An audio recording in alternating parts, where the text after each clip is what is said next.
I haven't posted much this year, but I've been doing a lot of reading and writing.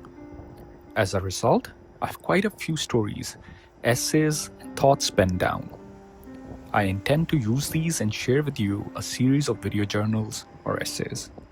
I hope you like them. This is the first in the series.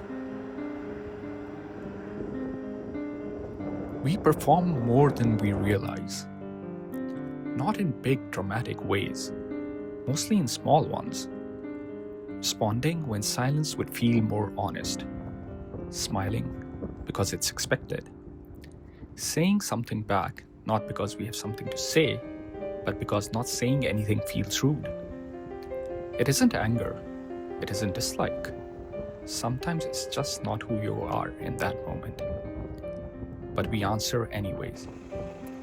I've noticed how often life asks us to show up as a version of ourselves, polished, responsive, presentable, even when all we want is to remain quiet, unremarkable, unobserved. I feel this most when a camera is involved. I love making videos. I love taking photographs. I love noticing light, framing moments, capturing things as they are. What I don't love, at least not always, is being in front of the lens, performing myself, deciding how I should look when I'm supposed to be feeling something. There's a difference between existing and being watched, between living and presenting. I've realized I'm more at ease as an observer of life than as its subject. More honest when I'm paying attention than when I'm being paid attention to. There's a line often attributed to Camus. Real generosity towards the future lies in giving all to the present. I don't think he meant performing the present. I think he meant inhabiting it. So I'm changing now how I record things. Less explanation, less obligation to appear, more room to simply notice. Not because being seen is wrong, but because being unseen can sometimes be truer. And for now, that feels closer to who I am. And I know this version of me isn't fixed.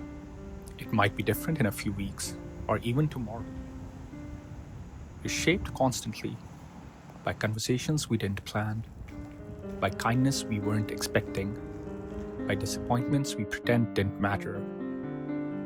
Some of it we feel immediately, most of it settles quietly, somewhere beneath awareness. We absorb things without realizing it. Approval, rejection, attention, silence. All of it leaves a mark. At the same time, we are praised and bruised, encouraged and corrected. Loved sometimes clumsily, hurt often unintentionally. And we don't stop to process most of it. We learn a little, just the smallest amount, and we move on. That's how change usually happens, not through clarity, but through accumulation. I think that's why performance becomes tempting.